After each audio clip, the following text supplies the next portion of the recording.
What is up, my friends? You are very welcome along to our player ratings video here on Anfield Agenda after Liverpool have been dumped out of the FA Cup, losing by a 0-0 to Plymouth Argyle.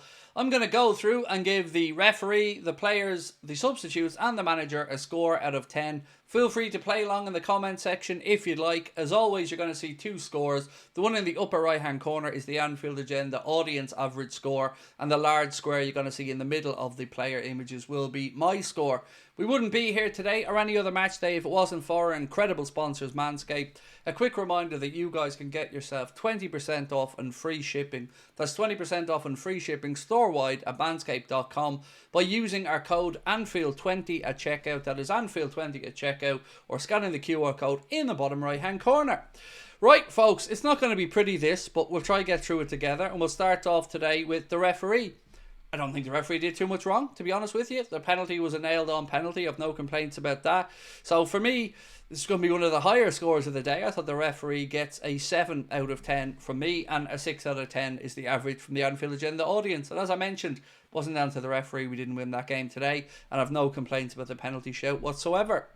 Next up, we move on to Creevy and Kelleher.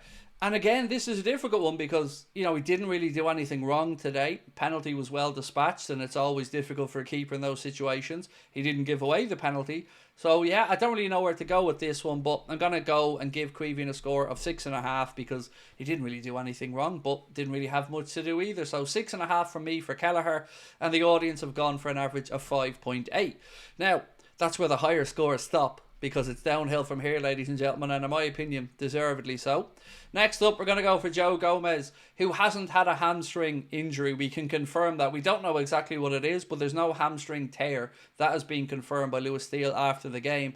But other than that, look, it's been disappointing for Joe. Came back into the team today, hadn't played in ages, and didn't really last too long before he had to go off. So, difficult one to score, but I've gone for a 3 because, you know, he wasn't on the pitch very long. The Anfield Agenda audience average is 4.5.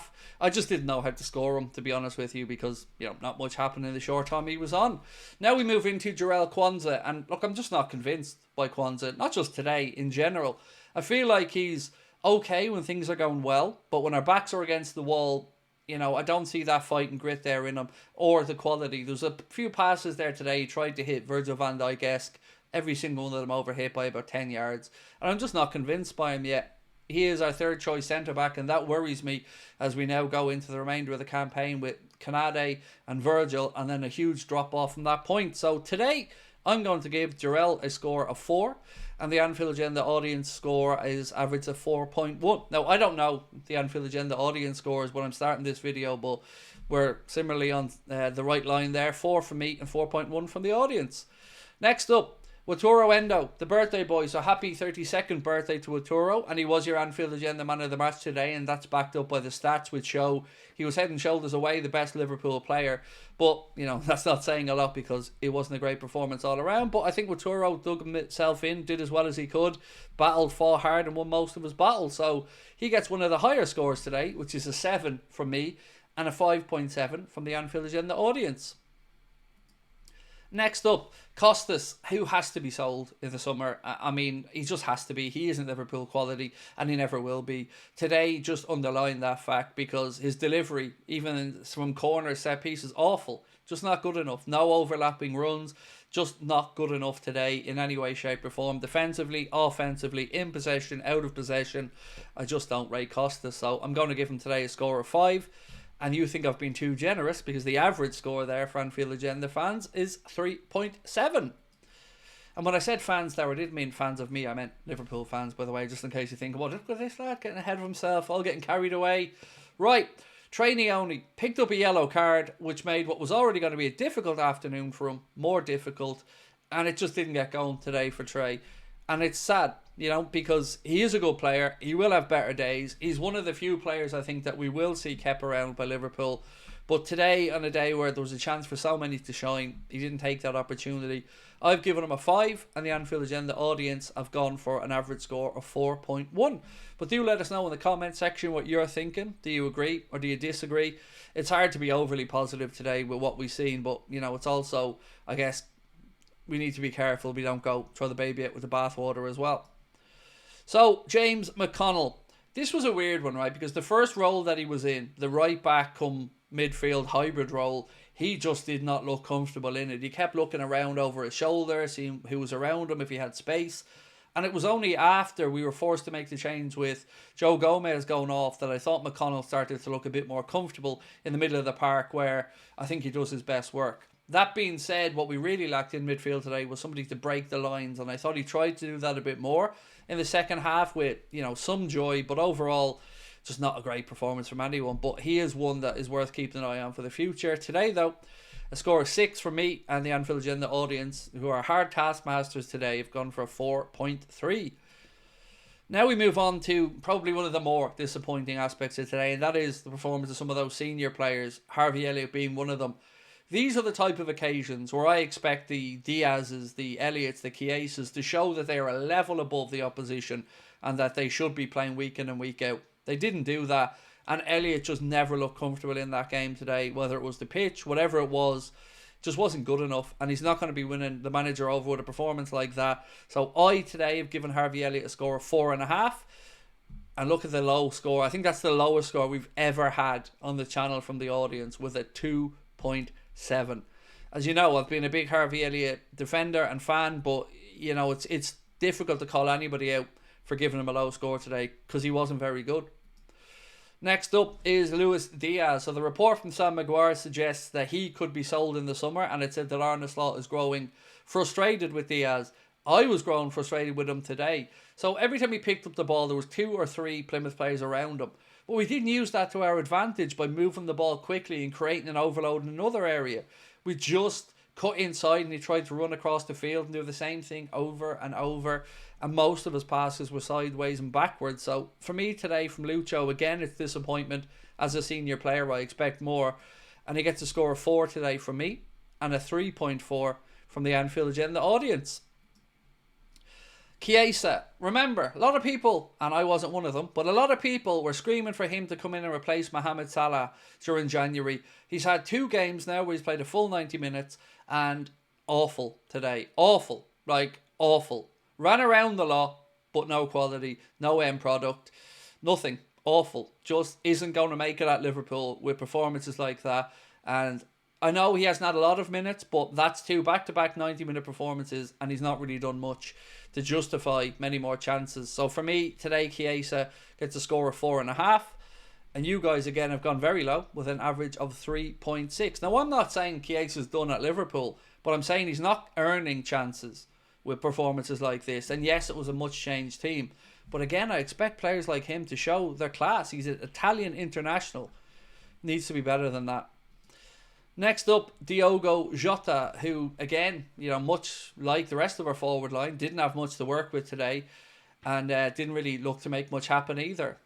Disappointing all around today from him and the rest of the players, but the forwards weren't really given much ammunition today and were continuously having to drop deeper to try and get involved and make things happen.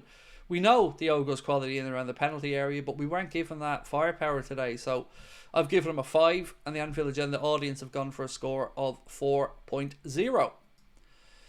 Now we move on to Mabaya, and look, it's never nice to see a substitute come on and then be substituted, and I think it was more to do with the fact we were chasing the game than anything he did wrong, but he just didn't look like he belonged out there yet on the pitch.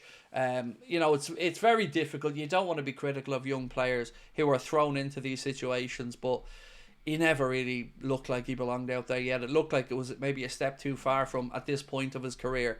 So today I've given him a score of 3.5, and the Anfield Agenda audience back it up with a 3.4. But I gotta say, it isn't a reflection on this lad's career or his future in any way, shape or form. It just was, again, testament today to the fact that our backups just aren't there yet. We haven't got the depth of squad that we're being led to believe we have. We move on now to Darwin Núñez. Again, what do you say? Runs around a lot, tries to force stuff to happen. Nothing did happen. Had a header that forced the keeper into a save late in the game. Just, I want him to be manhandling centre-backs and running forward or running defences ragged and showing that he's an established Uruguay international, a central striker for Liverpool who are challenging for the European Cup. It's just not good enough. And today, 5.5 from him for his work rate and effort, because he has been better in recent weeks as well. But none of these guys are going to be winning Arne Slot over with these performances. Sorry, in the Anfield Agenda audience, by the way, go back one on that real quick, was a 4.2. Apologies, I nearly forgot to read that one out. Now we move on to Trent Cone-Doherty, and came over to England from Derry City here in Ireland, and again I would say looked like he looked like he had something about him out there, but we're looking to kids to solve these problems, not to come on and see out games, but to try and change them.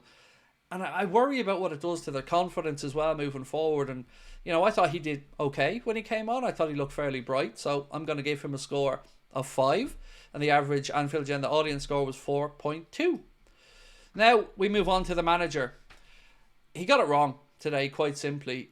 Put his trust in players to go out there and do a job, and they simply did not do it. And no amount of PR spin in the media or brushing it over with the press is going to convince anybody that what we've seen today was anything other than dire, uninspired, unimaginative, and just not good enough.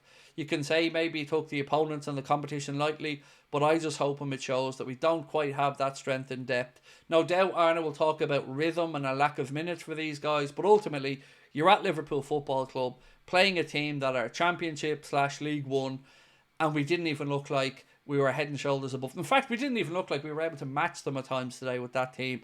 And the manager needs to take some responsibility for that. Not all of it, but certainly some. So for Arne today, I've given him what will be probably the lowest score of the season for me and the manager, which is a 4. And the Anfield Agenda audience aren't too far behind with an average score for the Liverpool manager of 3.4. So it wasn't pretty, ladies and gentlemen, but it was an honest Anfield Agenda player ratings. Now it's over to you guys. Let us know your thoughts in the comment section. Drop a like on the video if you enjoy it. And of course, we'd love you to hit that subscribe button. Big game coming up on Wednesday against Everton. The final Merseyside derby at Goodison. And look, we need a win. Nothing short of it will do. Especially after resting so many players. We need to see them go out and put in a good shift against Everton. And get the win. Over to you guys now. And I will catch up with you for either a news video or a stream later on this evening. Not sure which one it will be yet. But there will be another piece of content out later, where we'll be talking about the summer transfer window and lots of developing stories around that, which have come out over the past 24 hours. I'll catch up with you soon, my friends. Much love. Bye-bye.